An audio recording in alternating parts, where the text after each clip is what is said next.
John Deere just flipped the switch on an economic disaster, and no one was ready.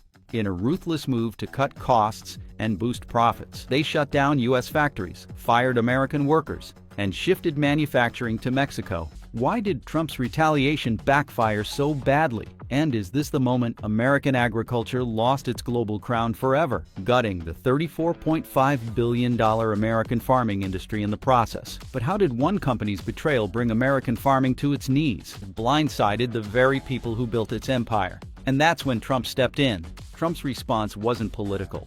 It was personal revenge. When news of John Deere's outsourcing plan reached him, he didn't just see corporate betrayal, he saw a direct attack on his core supporters. What's happening?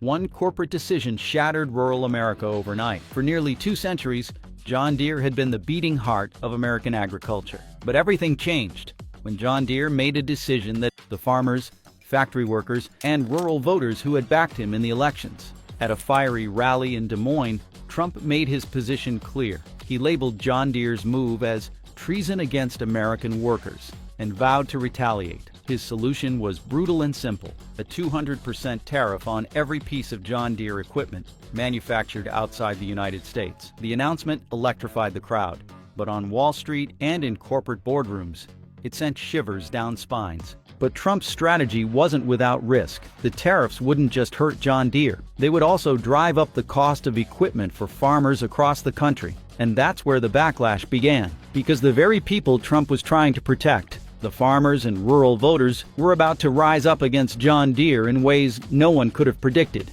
And this is just the beginning of the chaos. But before we dive deeper into how this corporate betrayal spiraled into a full-blown economic disaster, farmers' revolt. For generations, farmers across the United States had stood by John Deere, paying premium prices for its equipment because they believed in its reliability, durability, and American-made legacy. But when news spread of Deere's decision to outsource jobs to Mexico, that loyalty turned to outrage. The betrayal felt personal. These weren't just customers losing access to a brand, they were losing a part of their identity. In coffee shops, county fairs, and farm supply stores, farmers talked about Deere's decision like a family member had stabbed them in the back. But the anger wasn't only about jobs, it was also about Deere's stranglehold on farmers' livelihoods. For years, farmers had grown increasingly frustrated with John Deere's restrictive right-to-repair policies. The company had locked its tractors and harvesters behind proprietary software systems, forcing farmers to pay exorbitant fees to authorized dealers for even basic repairs. Independent mechanics were shut out, and farmers were left powerless. The outsourcing decision was the final straw. Farmers organized protests, launched online boycotts, and most importantly, stopped buying John Deere equipment. They began turning to competitors like Kubota, Case IH, and AGCO, companies that offered more repair-friendly policies and didn't insult their customers by moving jobs overseas. In the Midwest, farmers who once proudly displayed the Deere logo on their barns painted over it. Tractor dealerships that had depended on John Deere sales for decades reported sharp declines in business. The shift wasn't just symbolic, it was economic warfare. John Deere's leadership underestimated how quickly their most loyal customers could become their fiercest enemies. And the revolt wasn't limited to farmers alone, because the workers who built those machines were about to join the fight. The labor collapse. Deere's loyal workforce declared war on the company they once trusted. The factory workers who had spent their lives assembling tractors, combines, and harvesters were blindsided when they learned their jobs were being shipped to Mexico. Many had worked at John Deere plants for decades. For them, the company wasn't just an employer, it was a way of life. The layoffs felt like a betrayal of everything they had built. Entire towns in Iowa, Illinois, and Wisconsin revolved around John Deere factories. Generations of families depended on those paychecks. When the closures were announced, the anger exploded into protests and walkouts. But it wasn't just about job loss. Workers accused John Deere of turning its back on American labor while raking in billions of dollars in profits. They pointed to corporate bonuses and executive pay raises while factories were shuttered and communities devastated. Unions mobilized quickly.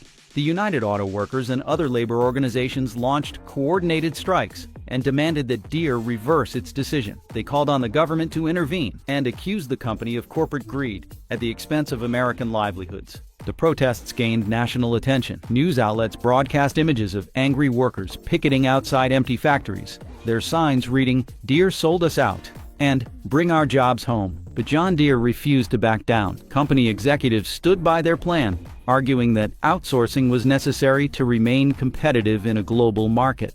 And as the labor war escalated, a chain reaction was already underway, one that would shake the entire American farming industry to its core.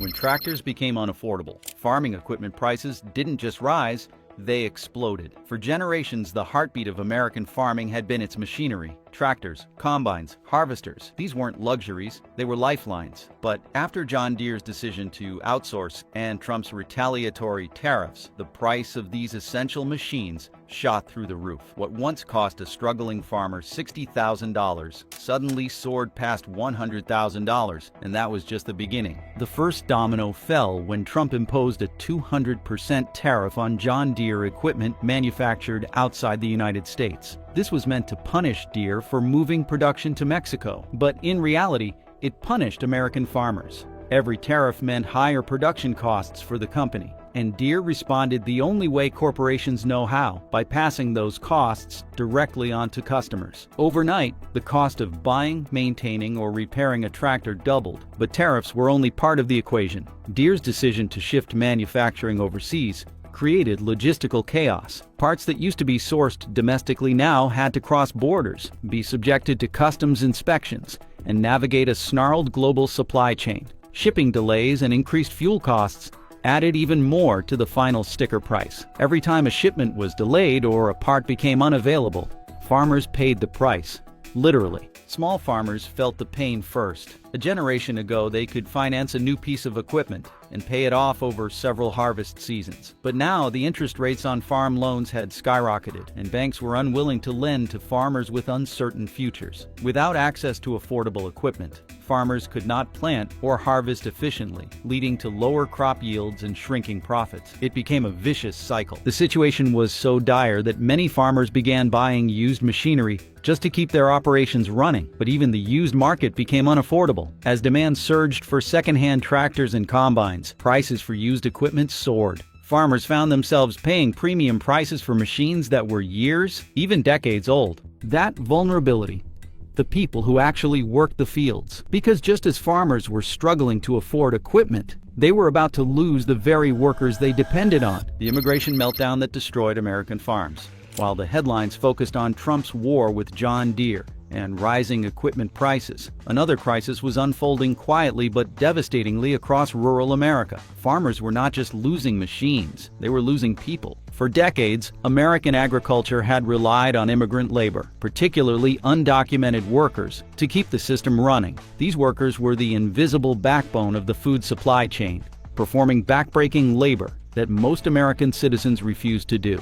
They planted, tended, and harvested crops from sunrise to sunset, often for low wages and with no job security. But when Trump intensified his crackdown on undocumented immigration, rural America felt the shockwave first. Sweeping raids, increased deportations, and tightened border policies led to a dramatic drop in available farm labor. By 2018, the Department of Agriculture estimated that 70% of U.S. farm workers were foreign-born, and many of them were undocumented. When those workers disappeared, so did the crops. The impact was immediate and catastrophic. Fields full of ripe strawberries, lettuce, tomatoes, and countless other crops were left to rot. Farmers across California, Arizona, and Florida publicly admitted they could not find enough workers to harvest their produce. In some cases, entire harvest seasons were lost. Millions of dollars worth of food was left in the ground. The labor shortage drove up wages for the few workers who remained. But that did little to solve the problem. Farmers already squeezed by equipment costs and falling crop prices could not afford to pay higher wages and still stay in business. Small and mid-sized farms suffered the most. Many had already taken out loans to afford rising equipment costs and now faced an impossible choice: pay more for labor or risk losing their entire harvest. But the labor crisis was only one piece of a much larger collapse. Because as farmers struggled to find workers, they were hit by another disaster, a financial one that affected every crop, every farm, and every small town in rural America. And it all started with the price of corn. The crop price collapse that bankrupted rural America. As crop prices crashed, entire farming communities died. It wasn't enough that tractors became unaffordable and immigrant labor disappeared. American farmers faced one more devastating blow. The price of their crops collapsed. It started in the year 2022.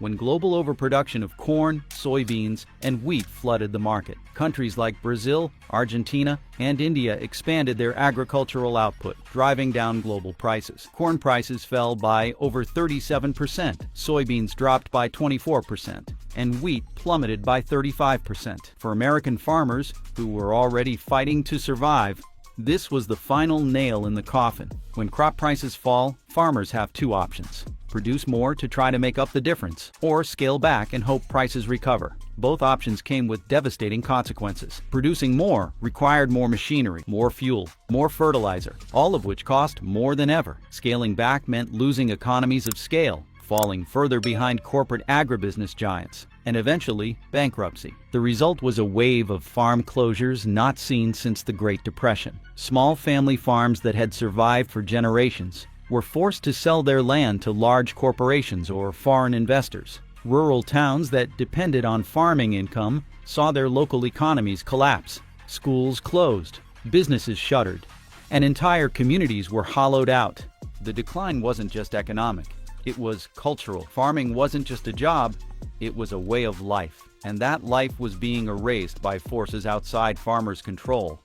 Rising costs, labor shortages, and now falling prices had created a perfect economic storm. But while crop prices were crashing, John Deere was making a very different kind of investment, one that promised to save farming but ended up dividing it even further. The automation gamble that backfired on Deere and farmers. John Deere bet everything on robots, but forgot who they were leaving behind. As crop prices fell and farmers struggled to survive, Deere doubled down on its next big idea: automation. The company poured billions of dollars into developing self-driving tractors, robotic harvesters, and AI-powered precision farming tools. Deere executives promised that these machines would save American farming by reducing labor costs and increasing efficiency. Autonomous tractors could work 24 hours a day without rest. Drones could monitor crop health with pinpoint accuracy. It sounded like the future, but for the average American farmer, that future was out of reach. Deere's autonomous equipment came with staggering price tags. A self-driving tractor could cost upwards of $500,000. Precision farming software required expensive subscriptions, constant maintenance, and upgrades. It wasn't just the price of the machines, it was the entire ecosystem around them that locked small farmers out.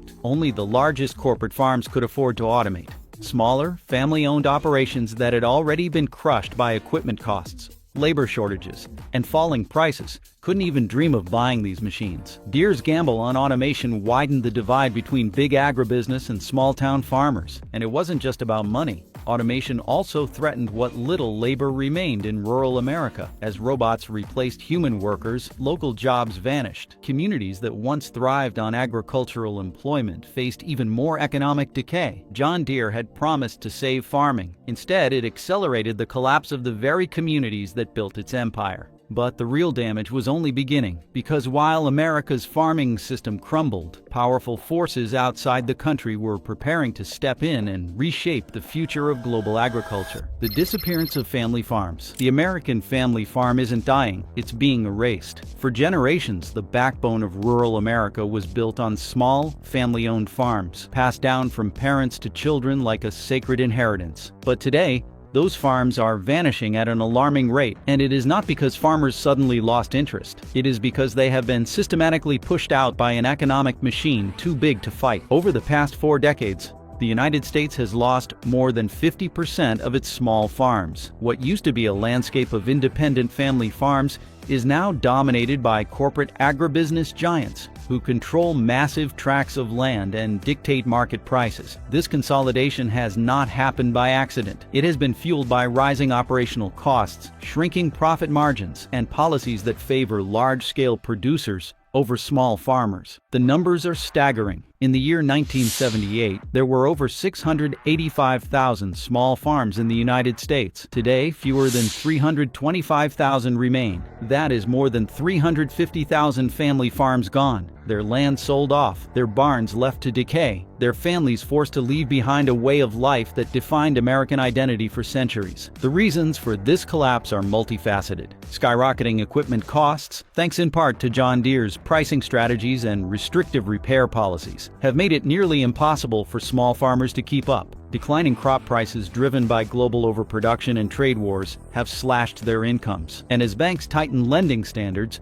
fewer family farms can access the credit they need to survive. Generational loss is another devastating factor. Many young people who grew up on family farms are choosing not to return. They see the economic struggles, the long hours, and the crushing debt their parents face, and they opt for lives in cities or other industries. As the older generation retires or passes away, there is no one left to carry on the family legacy. What remains are corporate-owned mega farms with thousands of acres and vertically integrated supply chains. These agribusiness giants are not interested in preserving rural communities or family traditions. Their only goal is efficiency and profit, no matter the cost to small farmers, and the cost has been enormous. Entire communities have withered as family farms disappear. Local diners, equipment dealerships, feed stores, and small-town schools have closed their doors. The social fabric of rural America has been torn apart, leaving behind empty fields and boarded-up main streets. Just when it seemed like things could not get any worse for American farmers, nature stepped in to finish the job. Climate chaos, trade wars, and corporate greed did not destroy American farming. Climate change did. For decades, farmers have battled economic forces beyond their control, but now they are facing something far more unpredictable and devastating: the weather itself. In recent years, American farmers have endured a relentless series of climate disasters. Historic droughts have turned once fertile fields into barren wastelands. Torrential floods have washed away entire growing seasons.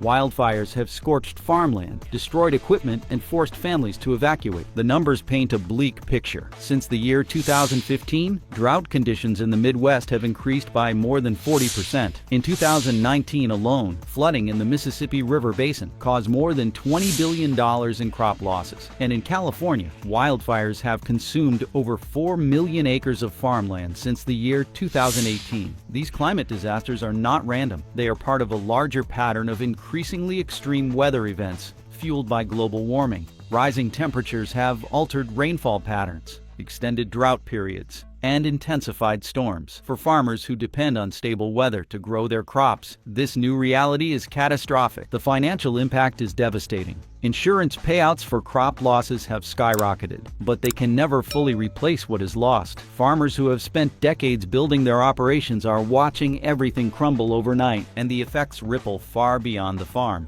When crops fail, food prices rise, supply chains break down, rural economies collapse. Consumers across the country feel the impact every time they check out at the grocery store. Climate change has also made it harder for farmers to plan for the future. The old models no longer apply. Growing seasons have shifted. Pest populations are exploding as warmer winters fail to kill them off. Water scarcity is becoming a permanent fixture in regions that once had abundant rainfall. But while farmers are fighting to keep their heads above water, the political storm surrounding American agriculture is also reaching a boiling point. Because the trade war that started as a show of strength is now turning into a political disaster. Trump's trade war backfires. Donald Trump's crusade against John Deere and the broader farming industry began as a bold political move. He promised to punish corporations that outsourced jobs and betrayed American workers. But what started as a fight against globalization quickly spiraled into a political nightmare. Trump's 200% tariff threat against John Deere was meant to protect American jobs. Instead, it triggered panic across rural America. Farmers who once cheered Trump's tough talk suddenly found themselves facing skyrocketing equipment prices,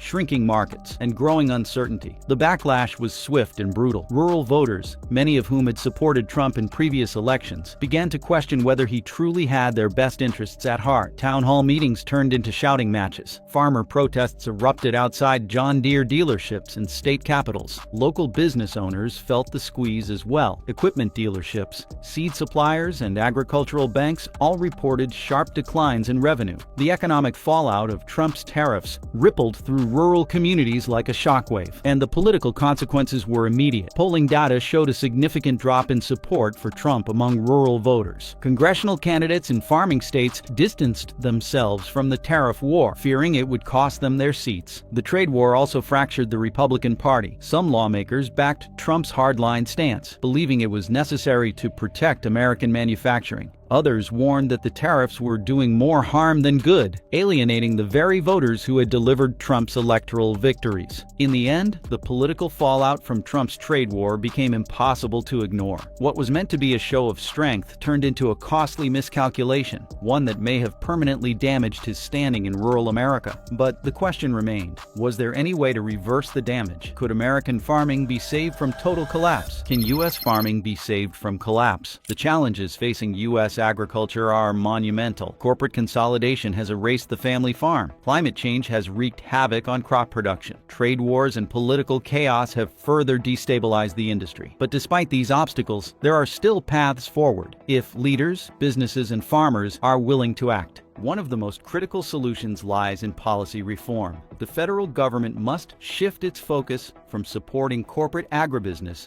to empowering small and mid-sized farms. That means expanding access to credit, offering targeted subsidies for sustainable farming practices, and investing in rural infrastructure. Technological innovation also has a role to play. But instead of billion-dollar automation projects that benefit only the largest farms, there needs to be a focus on affordable, accessible technology for family farmers. Precision agriculture tools, regenerative farming techniques, and climate-resilient crop varieties can help small farms compete in an increasingly hostile environment. Immigration policy is another key area. Without a reliable workforce, American agriculture cannot survive. Sensible, humane immigration reform that recognizes the essential role of farm workers is crucial to keeping crops in the ground and food on American tables. Trade policy must also be reevaluated. The United States needs to rebuild relationships with global trading partners and create fair trade agreements that protect American farmers without resorting to destructive tariffs and isolationism. Finally, consumers have a role to play. Supporting local farmers, demanding transparency in food sourcing, and advocating for policies that protect rural communities can make a real difference. Saving American farming will not be easy.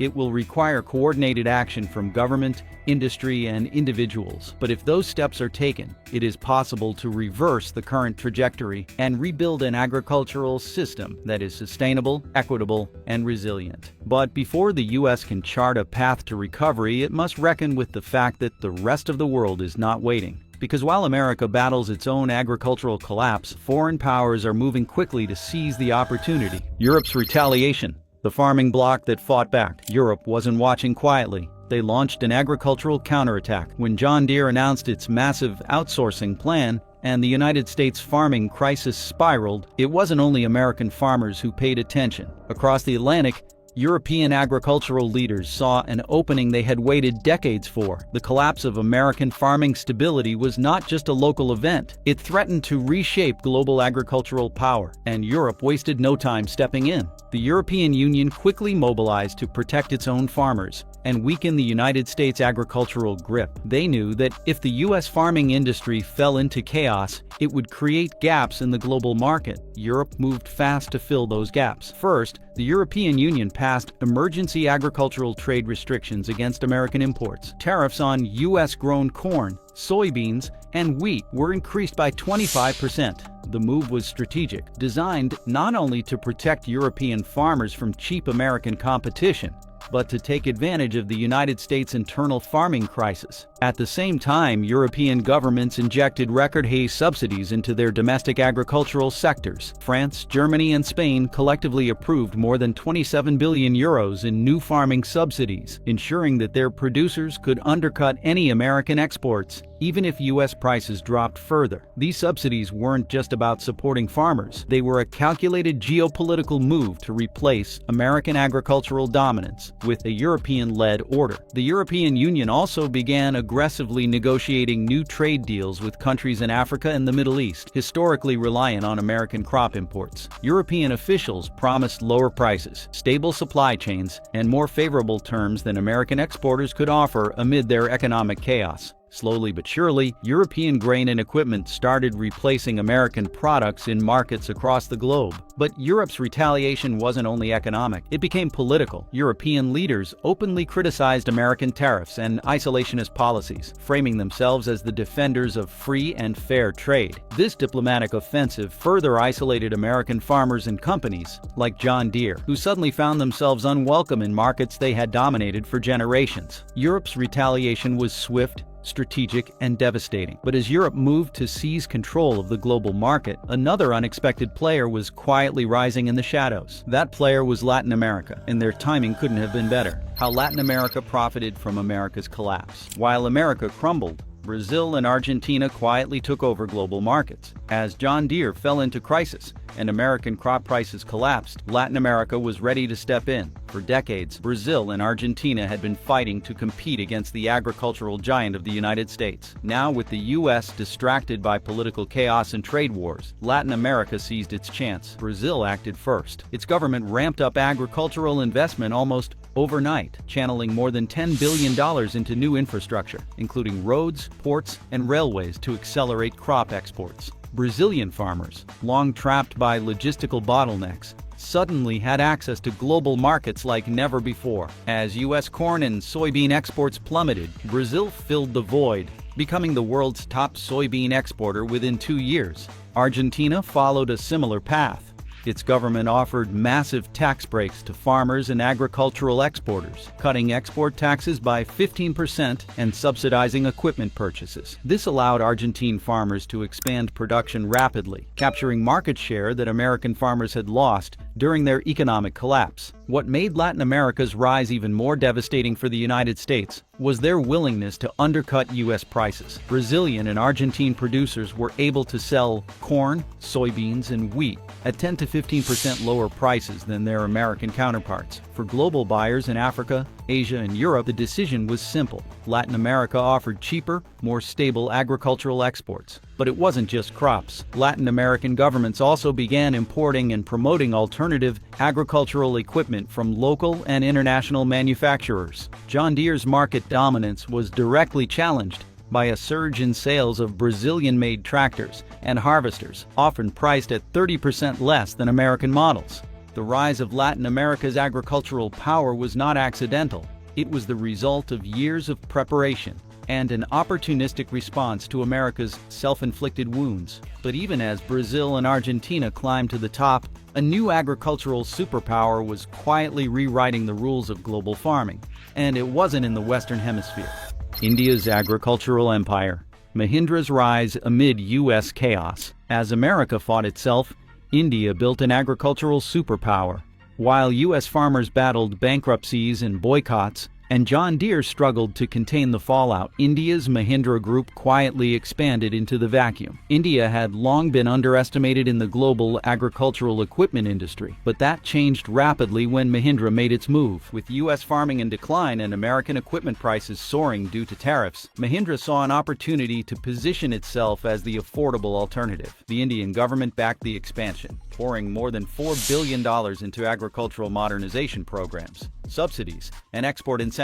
Mahindra began aggressively expanding into markets once dominated by John Deere. It started with Southeast Asia, then moved into Africa, Latin America, and even parts of Europe. Their formula was simple: offer durable, easy-to-repair equipment at prices 40% lower than American machines. But Mahindra didn't stop there. They partnered with local dealerships in dozens of countries, offering financing options and service networks tailored to small and mid-sized farmers who had been abandoned by the rising costs of American-made machinery. The strategy worked. By the year 2025, Mahindra had overtaken John Deere as the world's largest tractor manufacturer by volume.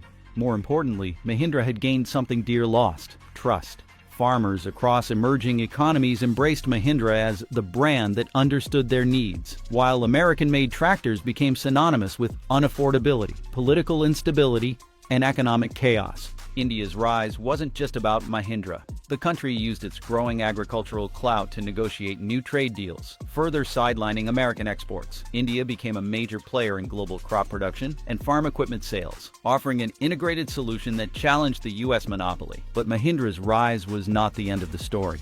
As the dust settled, it became clear that the entire global farming order had shifted, and America had lost its crown. America's lost crown. John Deere's collapse redrew the world's agricultural map. What began as a series of layoffs and factory closures in the American Midwest became a global realignment of agricultural power. For more than a century, American farmers and manufacturers like John Deere had dominated the world's food supply chain. But in less than a decade, that dominance crumbled. Europe fortified its farming bloc with subsidies and aggressive trade policies. Latin America flooded the global market with cheap, high-quality crops and equipment. India built an agricultural empire around Mahindra, providing affordable machinery to farmers worldwide. And while China had long been a looming threat to American agriculture, these new players ensured that the United States would never regain its former dominance. The ripple effects of John Deere's collapse extended far beyond equipment sales. American influence in global agricultural policy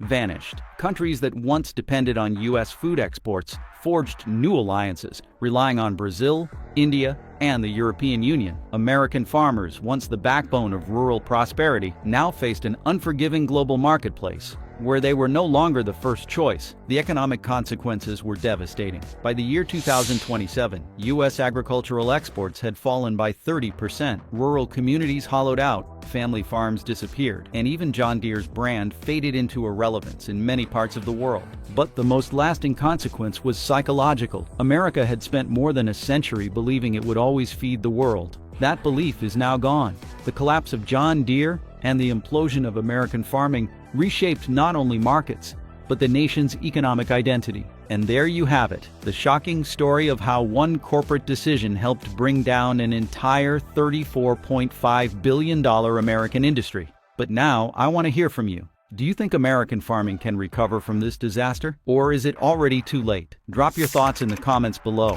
And if you want more deep dives into the real stories behind America's economic collapse, don't forget to hit that subscribe button and turn on notifications.